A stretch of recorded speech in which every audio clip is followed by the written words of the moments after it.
샬롬. 샬롬. 잘 주무셨습니까? 네. 감사한 아침입니다. 네, 기도하고 시작하겠습니다. 하나님 감사합니다. 언제나 신실하시고 성실하시고 변함없으신 주님을 찬양합니다. 주님의 은혜 가운데 오늘도 눈을 떴습니다. 주님께서 선물로 주신 이 하루도 진심으로 주님께 하듯이 우리의 모든 일상을 주님께 올려드리는 거룩한 찬양이 되게 하여 주시옵소서. 예수님의 이름으로 기도했습니다. 아멘. 네, 오늘 말씀은 골로새서 3장 12절에서부터 4장 1절 말씀입니다. 그러므로 너희는 하나님이 택하사 거룩하고 사랑받는 자처럼 긍휼과 자비와 겸손과 온유와 오래 참음을 옷 입고 누가 누구에게 불만이 있거든 서로 용납하여 피차 용서하되 주께서 너희를 용서하신 것 같이 너희도 그리하고 이 모든 것 위에 사랑을 더하라. 이는 온전하게 매는 핀이라. 그리스도의 평강이 너희 마음을 주장하게 하라. 너희는 평강을 위하여 한 몸으로 부르심을 받았나니 너희는 또한 감사하는 자가 되라. 그리스도의 말씀이 너희 속에 풍성히 거하여 모든 지혜로 피차 가르치며 권면하고 시와 찬송과 신령한 노래를 부르며 감사하는 마음으로 하나님을 찬양하고 또 무엇을 하든지 말에나 일에나 다 주 예수의 이름으로 하고 그를 힘입어 하나님 아버지께 감사하라. 아내들아, 남편에게 복종하라. 이는 주 안에서 마땅하니라. 남편들아, 아내를 사랑하며 괴롭게 하지 말라. 자녀들아 모든 일에 부모에게 순종하라. 이는 주 안에서 기쁘게 하는 것이니라. 아비들아 너희 자녀를 노엽게 하지 말지니 낙심할까 함이라. 종들아, 모든 일에 육신의 상전들에게 순종하되 사람을 기쁘게 하는 자와 같이 눈가리만 하지 말고 오직 주를 두려워하여 성실한 마음으로 하라. 무슨 일을 하든지 마음을 다하여 주께 하듯 하고 사람에게 하듯 하지 말라. 이는 기업의 상을 주께 받을 줄 아나니 너희는 주 그리스도를 섬기느니라. 불의를 행하는 자는 불의의 보응을 받으리니 주는 사람을 외모로 취하심이 없느니라. 상전들아, 의와 공평을 종들에게 베풀지니 너희에게도 하늘의 상전이 계심을 알지어다. 아멘.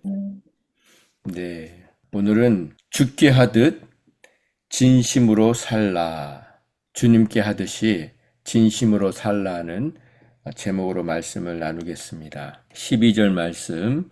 그러므로 너희는 하나님이 택하사, 하나님이 우리를 택하셨다는 것입니다. 저와 여러분을 수많은 사람들 속에서 선택해 주셨다는 것입니다. 뽑아 주셨다는 것입니다. 오늘도 하나님께서 우리를 이 시간 선택해 주시고 뽑아 주셔서 이 자리에 함께 하게 하셨다는 것입니다. 그리고 거룩하고 사랑받는 자처럼 하나님이 우리를 거룩하게 하셨다는 것입니다. 구별하셨다는 것입니다. 거룩은 우리의 노력으로 되지 않습니다. 거룩하게 되었다는 것은 먼저 하나님의 전적인 선포입니다. 하나님이 우리를 전적으로 너는 거룩하다, 그렇게 너는 의롭다 선포해 주신 것입니다. 선언해 주신 것입니다. 그 다음에 우리가 그 거룩함을 지키기 위해서 노력하고 애쓰는 것이죠. 근본적으로 우리를 깨끗하게 정결하게 할 수 있는 힘이 우리에게 없습니다.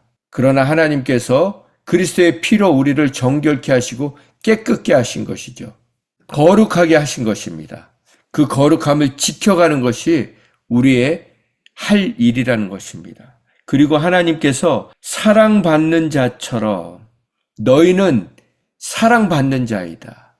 오늘도 우리가 기억해야 될 것은 저와 여러분이 하나님의 그 변함없는 사랑, 그 신실한 사랑을 받고 있다는 것입니다. 그 사랑으로 우리가 눈을 뜨고 오늘도 서로를 바라볼 수 있고 하나님의 말씀을 들을 수 있고 하나님을 찬양하고 예배할 수 있는 이 모든 것이 사랑받고 있는 증거라는 것입니다. 우리는 그래서 그분의 사랑을 확인하려고 할 필요가 없는 것입니다. 이미 눈을 뜨고 있는 그 상태, 그리고 눈을 감고 있다 할지라도 우리가 호흡하고 살아있는 모든 것이 사랑받고 있다는 확실한 증거라는 것입니다. 그래서 오늘도 우리가 기쁨으로, 감사함으로 살아갈 수 있는 것입니다. 기억하십시오. 우리는 사랑받기 위해 태어난 것이 아니라 사랑받았기에 태어났고 존재하고 살아가고 있다는 것입니다. 그렇게 하나님이 택하시고 하나님이 우리를 거룩하게 하시고 하나님의 그 사랑을 받는 자처럼 우리도 긍휼과 자비와 겸손과 온유와 오래 참음의 옷을 입으며 살라는 것입니다. 우리의 삶이 긍휼로 풍성하라는 것입니다. 겸손함이 있으라는 것입니다. 온유함으로 다른 사람들을 대하고 특별히 오래 참으라는 것입니다. 어떻게 오래 참습니까? 사랑함으로, 기대함으로, 소망함으로, 믿음으로 오래 참으라는 것입니다. 13절 말씀, 누가 누구에게 불만이 있거든, 불편한 마음이 있거든, 불평할 일이 있더라 할지라도 서로 용납하여 서로 먼저 용서하라는 것입니다. 피차 서로 용서하라는 것입니다. 주님께서 우리를 용서하신 것처럼. 주님께서 우리를 어떻게 용서하셨습니까? 조건 없이, 까닭 없이, 이유 없이 우리가 죄인이었을 때, 여전히 우리가 죄를 짓고 있을 때 그리스도께서 자신을 죽이심으로 말미암아 하나님 아버지께서 우리를 얼마나 사랑하고 계신지 그 하나님 아버지의 사랑을 우리에게 확증해 주셨다고 했습니다. 예수님의 십자가의 사건은 예수님이 단독적으로, 우리가 주일날 구테타라는 표현을 쓰지 않았습니까? 그렇게 단독적으로 행하신 것이 아니라 예수님의 십자가의 사건은 하나님 아버지의 사랑을 확증해 주는 증표라는 것입니다. 그래서 하나님의 사랑과 예수님의 사랑은 분리되어 있지 않다는 것입니다. 나눠서 생각하면 안 됩니다. 신약의 예수님과 구약의 하나님을 나눠서 생각하면 안 되는 것입니다. 예수님의 사랑이 따로 있고 하나님의 사랑이 따로 있고 이렇게 분리시키면 안 되는 것입니다. 구약의 하나님과 신약의 예수님은 동일하신 분이라는 것입니다. 그 사랑은 변함이 없다는 것입니다. 아버지의 사랑이 흘러서 예수님을 통해서 십자가로 증명이 된 것뿐이라는 것입니다. 그래서 오늘도 우리가 예수님을 사랑한다는 것은 하나님을 사랑하는 것이고 성령님을 사랑하는 것이고 그리고 그 세 분의 완벽한 사랑, 태초부터 지금까지 변함없는 그분들의 사랑을 받고 누리고 있다는 것입니다. 그래서 우리도 주님께서 우리를 완벽하게, 온전하게 용납하시고 용서하신 것처럼 그렇게 용서하고 용납할 의무가 있고 그 용서와 용납은 결국 특권이 되고 영광이 된다는 것입니다. 용서 잘하는 사람이 결국은 하나님의 영광을 누리며 사는 사람이라는 것입니다. 그 영광을 받고 사는 사람이라는 것입니다. 그리고 14절에 보면 이 모든 것 위에 사랑을 더하라. 사랑으로 이 모든 것을 묶으라는 것입니다. 사랑은 온전하게 완벽하게 묶는 띠라는 것입니다. 사랑이 아니고 다른 것, 그냥 인간관계, 좋은 관계 그런 것으로 묶으면 금방 끊어진다는 것입니다. 가족, 무슨 혈연, 지연 그런 걸로 묶고 있으면 어느 순간 끊어진다는 것입니다. 그래서 교회 안에서는요, 무슨 이렇게 동호회, 친목회 이런 것처럼 내가 좋아하는 것, 예를 들어서 산행을 좋아한다거나 그림 그리는 걸 좋아한다거나 이런 취미 생활로 교회 안에 묶으면 안 된다는 것입니다. 끼리끼리 그렇게 모이지 말라는 것입니다. 주님 안에서는 모두가 하나 될 수 있습니다. 어르신부터 어린 아이까지 모두가 하나 될 수 있는 것이 바로 하나님의 사랑의 능력이고 구원의 능력입니다. 그래서 여러분과 저에게 그런 구분이 없어야 합니다. 구별이 없어야 합니다. 여러분 가족이 모일 때 옛날에는 어떻게 했습니까? 남자들 따로 모이고 남자들 밥상 따로 차리고 여자분들 옆에서 또 밥상 또 따로 차리고 애들 밥상 따로 차리고 그게 아니죠. 온 가족이 한 상에 둘러서 먹을 수 있는 것입니다. 그것이 은혜이고 축복인 줄 믿으시기 바랍니다. 그래서 밥상을 따로 차리지 마시기 바랍니다. 반찬을 따로 나누지 마시기 바랍니다. 누구에게요? 교회 와서 지체들에게. 그 다음에 15절을 보면 그리스도의 평강이 너희 마음을 주장하게 하라. 너희는 평강을 위하여 한 몸으로 부르심을 받았나니 너희는 또한 감사하는 자가 되라. 우리 신앙생활에서 가장 중요한 것 중에 하나가 이 평안, peace, 평강, 화평입니다. 하나님은 우리에게 어떤 상황 속에서도 평안을 주고 싶어 하십니다. 평안을 누리라고 우리를 부르신 것입니다. 그런데 그 평안을 누리는 자는 항상 감사하는 자가 평안을 누린다는 것입니다. 범사의 모든 순간에 감사하는 자가 평강을 누린다는 것입니다. 근데 제가 말씀 묵상하면서 그런 생각을 해봤습니다. 어떻게 바울은 이 감옥에서 평강을 누릴 수 있었을까? 우리가 조금만 어떤 일이 생겨도 이 평안이 흔들리지 않습니까? 이 상황이 주는 평안이 있지 않습니까? 그걸 편안함이라고 하지 않습니까? 조용하고 문제가 없고 여러분 집에서 이렇게 바깥에서 무슨 시끄러운 소리만 들려도 우리의 이 평안이 깨지지 않습니까? 근데 지금 감옥에서 어떻게 이 평안을 이야기할 수 있고 그리스도의 평강이 너의 마음을 주장하게 하라. 이게 어떻게 가능할까? 우리는 깊이 묵상해야 합니다. 우리는 너무나도 쉽게 평강이 깨지는 것을 보고 있습니다. 제 자신만 돌아봐도 그렇습니다. 그런데 바울이 우리에게 다시 권면합니다. 그리스도의 평강은 상황과 환경이 주는 평안, 사람이 주는 평안, 조건이 주는 평안이 아니라는 것입니다. 그것을 초월하는 평안이라는 것입니다. 감옥에서도 누릴 수 있고 어떤 상황 속에서도 누릴 수 있는 평안, 그 평안이 너의 마음을 주장하게 하라는 것입니다. 그 평안은 바로 하나님의 말씀, 예수님은 그래서 십자가에 달리시면서도 평안을 누리셨다는 것입니다. 십자가를 지니는 그 골고다 언덕을 올라가시면서도 평안을 빼앗기지 않으셨다는 것입니다. 십자가의 그 고통 속에서도 평안을 빼앗기지 않으셨다는 것입니다. 그래서 끝까지 용서하실 수 있고 다 이루실 수 있으셨다는 것입니다. 그렇습니다. 우리가 하나님 뜻대로 살 수 있는 방법은 주님이 주신 우리의 평안, 하나님이 주신 그 언약을 통해서, 약속을 통해서 흔들리지 않는 그 변함없는 그 반석 같은 언약을 믿음을 통해서 평안을 누릴 수 있고 평안을 끼칠 수 있고 평안을 흘려보낼 수 있었다는 것입니다. 그렇습니다.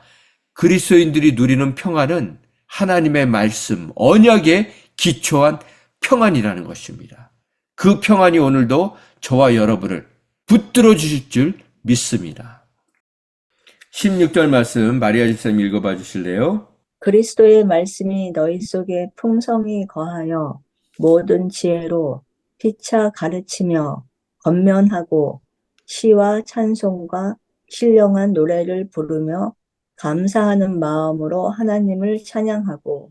네, 우리가 평안할 수 있는 것은 16절 말씀처럼 그리스도의 말씀이 우리 안에 풍성하게 거할 때, 말씀이 우리의 양식이고 말씀이 우리의 재산이고 말씀이 우리의 보물이고 보화입니다. 그냥 쉽게 한마디로 얘기하면 말씀이 돈이라는 거예요. 말씀이 물질이라는 거예요. 이 시대에는. 우리가 물질이 있을 때, 돈이 있을 때 마음이 편안하지 않습니까? 그런 것처럼 하나님의 말씀은 진정한 보화이고 보물이라는 것입니다. 그렇게 하나님의 말씀이 우리 안에 풍성히 거하면 하나님이 우리에게 모든 일을 하나님의 지혜로 처리할 수 있는, 대처할 수 있는 지혜를 주신다는 것입니다. 그 지혜로 서로 가르치라는 것입니다. 목회자 혼자 가르치는 것이 아니라 피차 가르치라는 것입니다. 권면하라. 서로 권고하고 책망도 하고 경고도 하고 시와 찬송과 신령한 노래를 부르며 감사하는 마음으로 하나님을 찬양하고, 찬양할 때 가장 중요한 것은 감사함으로 찬양하라는 것입니다. 하나님을 찬양한다는 노래들이 감사함보다는 자신의 그 감정, 그런 것들을 고백하는 노래들이 너무 많습니다. 아닙니다. 그런 노래 부르면요, 우리가 노래방에서 세상 노래 부르는 거랑 별 차이가 없어요. 찬양은 내 마음을 얼레고 달래는 시간이 아닙니다. 내 기분을 좀 좋게 하는 시간이 아닙니다. 그래서 어떤 분들은 찬양하는 시간에 마음이 편치 않으면 입을 꼭 다물고 계세요. 그러면 안 됩니다. 그건 속는 것입니다. 찬양할 때 하나님이 감사하는 마음도 주시고 기쁨도 회복시켜 주시는 것입니다. 그래서 먼저 우리가 전심으로 어떤 상황 속에서도 하나님을 찬양하면 하나님이 우리에게 감사한 마음, 기쁜 마음, 기대하는 마음, 소망하는 마음, 사랑할 수 있는 마음도 부어주시는 줄 믿으시기 바랍니다. 그렇게 먼저 감사는 감정이 아니고 결단입니다. 저를 따라서 해보시겠어요? 감사는 감사는 감정이 아니고 감정이 아니고 결단이다. 결단이다. 믿음의 선포이다. 믿음의 선포이다. 네, 그렇게 우리가 결단하는 것이 감사라는 것입니다. 결단하면 감정은 하나님이 우리에게 또 부어주시는 것입니다. 그 다음에 우리 17절 말씀 요한 집사님 읽어주실래요? 또 무엇을 하든지 말에나 일에나 다 주 예수의 이름으로 하고 그를 힘입어 하나님 아버지께 감사하라. 아멘. 우리가 어떤 선행을 행할 때 또 무슨 일을 하든지 주님의 이름으로 하라는 것입니다. 내가 영광 받지 말라는 것입니다. 하나님의 영광을 가로채지 말라는 것입니다. 예수님 때문에, 하나님 때문에 제가 이렇게 할 수 있습니다. 그분의 은혜가 아니면 나는 아무것도 할 수 없습니다. 그래서 저는 이렇게 섬기는 것이 너무나도 감사합니다. 힘이 들지 않습니다. 여러분, 누군가를 섬길 때 감사함으로 섬기십시다. 내가 내 힘으로 하는 것처럼 내가 좀 착해서 내가 좀 그래도 잘 섬겨서 하는 마음으로 그런 자세로 하지 말고 하나님이 공급하심으로, 하나님이 도와주심으로, 하나님이 우리를 섬겨주시듯이 그런 마음으로 하라는 것입니다. 그래서 모든 것을 하나님 앞에 영광 돌리라는 것입니다. 18절 말씀 21절까지 정건사님 읽어봐 주시겠어요? 아내들아 남편에게 복종하라. 이는 주 안에서 마땅하니라. 남편들아 아내를 사랑하며 괴롭게 하지 말라. 자녀들아 모든 일에 부모에게 순종하라. 이는 주 안에서 기쁘게 하는 것이니라. 아비들아 너희 자녀를 노엽게 하지 말지니 낙심할까 함이라. 가정은 정말 하나님이 주신 가장 아름다운 공동체입니다. 그래서 우리의 가정은 하나님을 드러낼 수 있는, 하나님을 나타낼 수 있는, 하나님을 증거할 수 있는 가장 귀한 처소가 되어야 합니다. 가정뿐만 아니라 우리가 바깥에 나가서더라도 우리 배우자에게, 우리 자녀에게, 또 우리 부모님에게 하는 그 모든 언행이 하나님의 복음을 전하는 가장 힘 있는 툴이라는 것입니다. 그래서 우리는 정말 우리 가족들에게 주님께 하듯이 잘해야 되는 것입니다. 오늘 말씀 제목을 그래서 제가 주께 하듯이 진심으로 살라 그렇게 정했습니다. 이 뒤에 보면 종들아 모든 일에 육신의 상정들에게 순종하되 사람을 기쁘게 하는 자같이 눈가림으로 하지 말고 오직 주님을 두려함으로 성실한 마음으로 하라. 무슨 일을 하든지 마음을 다하여 누구에게 행하든지 누구를 대하든지 마음을 다하여 주님께 하듯 하고 사람에게 하듯 하지 말라. 이는 기업의 상을 주께 받을 줄 아나니 너희는 주 그리스도를 섬기느니라. 그렇습니다. 우리는요, 무슨 일을 하든지 주님께 하는 것입니다. 사람에게 하는 것이 아닙니다. 그래서 하나님은 오늘도 이 말씀을 통해서 주님께 하듯이 무슨 일을 하든지 누구를 대하든지 주님을 대하듯 주님께 하듯 하라는 것입니다. 사람은 외모를 보고 학벌을 보고 그 사람이 가진 것을 보고 그런 것을 보고 대하지 않습니까? 그렇게 하지 말라는 것입니다. 말씀을 마무리합니다. 제가 말씀을 묵상하면서 그런 생각을 했어요. 여기 지금 계속 반복되는 구절이 뭐냐면 주님께 하듯이 하라. 주 그리스도를 섬기는 것이다. 너희가 하는 모든 일은 하나님을 섬기는 일이다. 그렇게 나왔는데 주님께 한다는 것이 어떤 의미일까요? 근데 여러분 솔직히 우리가 한번 생각을 해보자고요. 여러분 주님께 잘 하고 계십니까? 여기서 주께 하듯이라는 뜻은요. 주님이라는 분은 주인님이란 단어잖아요. 그러면 우리는 그분의 종이라는 얘기입니다. 그러면 종은요, 주인에게 최선을 다해야 되는 거예요. 무슨 일을 하든지 최고로 그분을 섬겨야 되는 거예요. 마치 대통령이 있지 않습니까? 대통령이 있으면 그 대통령을 보좌하는 사람들, 그 수행 비서들, 그 장관들, 그 모든 사람들은 대통령에게 최선으로 최고로 섬겨야 되는 사람들이에요.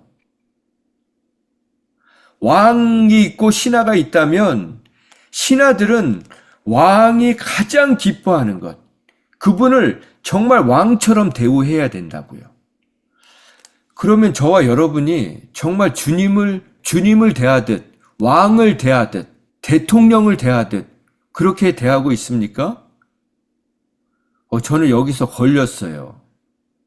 제가 주님을 너무 주님처럼 안 대하고 있더라고요. 여러분 주님에게 최선의 것을 드리고 계십니까? 최선의 것은 뭐냐면 진심인 거예요. 정말 전심으로 진심으로 그분을 대하고 계십니까? 여기에서 우리가 걸리는 거예요. 저와 여러분 모두가 걸리는 거예요. 우리는 눈에 보이지 않는 하나님보다는 눈에 보이는 사람들에게 더 그렇게 하고 있지 않습니까?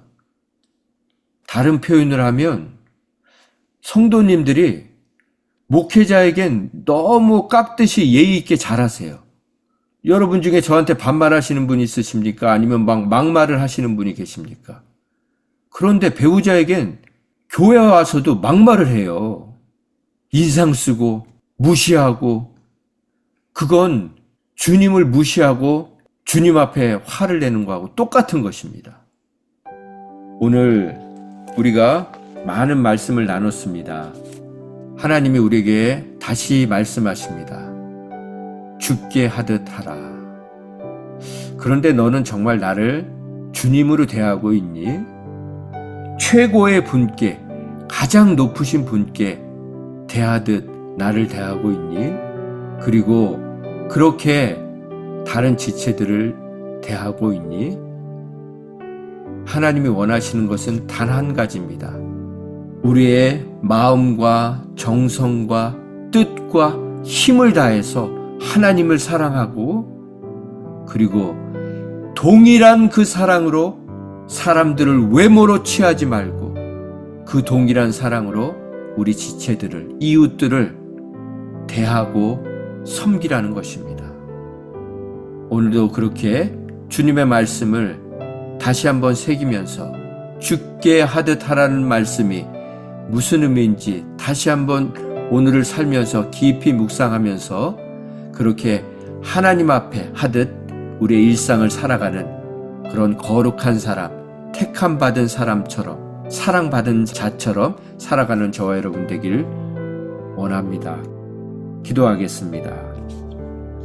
그러므로 너희는 하나님이 택하시고 거룩하게 하시고 사랑하시는 자처럼 긍휼과 자비와 겸손과 온유와 오래 참음을 옷 입고 누가 누구에게 불만이 있거든 서로 용납하여 피차 용서하되 주님께서 너희를 용서하시고 사랑하신 것 같이 너희도 그리하라. 하나님, 이 말씀처럼 살아갈 수 있도록 우리의 삶이 진실하게 하시고 거룩한 삶 되게 하여 주시옵소서. 그 무엇보다도 무슨 일을 하든지 누구를 대하든지 마음을 다하여 진심으로 주님께 하듯 하고 사람에게 하듯 하지 않게 하여 주시옵소서. 그래서 오늘도 주님의 평안이 우리의 마음에 충만하게 하여 주시옵소서. 그 평안을 누리는 복된 인생이 되게 하여 주시옵소서. 예수님의 이름으로 기도했습니다. 아멘. 아멘. 저는 내가 지금 주님께 뭘 하고 있나, 주님께 제일 못하고 있구나 라는 생각을 했습니다. 정말 주님에 대한 관심이 얼마나 있나. 여러분과 제가 결국은 우리 신앙생활은 주님에 대한 관심인데 그분을 알아가고 닮아가고, 근데 뭘 하고 있나, 죽게 하듯 여기서부터 걸리더라고요. 그래서 여러분도 정말 솔직히 한번 생각을 해보세요. 주님에게 여러분이 얼마나 관심이 있으신지, 주님께 어떻게 하고 계신지. 사람을 떠나서 그건 나중 문제예요. 이게 내가 지금 주님에게 어떻게 하고 있는지, 그분이 내게 정말 주님인지, 매사에 내가 그분을 주님으로 인정하고 살아가고 있는지, 이 첫 단추가 우리는 너무 무시하면서 살고 있다는 거죠. 주님을 무시하기 때문에 사람들을 무시하는 거예요. 주님을 소홀히 대하고 주님을 우리가 깊이 생각하지 않기 때문에, 주님으로 대하지 않기 때문에 배우자한테도 막 하는 거고 자녀들한테도 막 하는 거라고요. 이 죽게 하듯 이걸 좀 깊이 묵상해 보세요. 내가 정말 주님을 주님으로 대하고 있는지. 감사합니다. 복된 하루 되시고요. 또 내일 뵙겠습니다. 감사합니다. 감사합니다. 네, 수고했습니다. 감사합니다.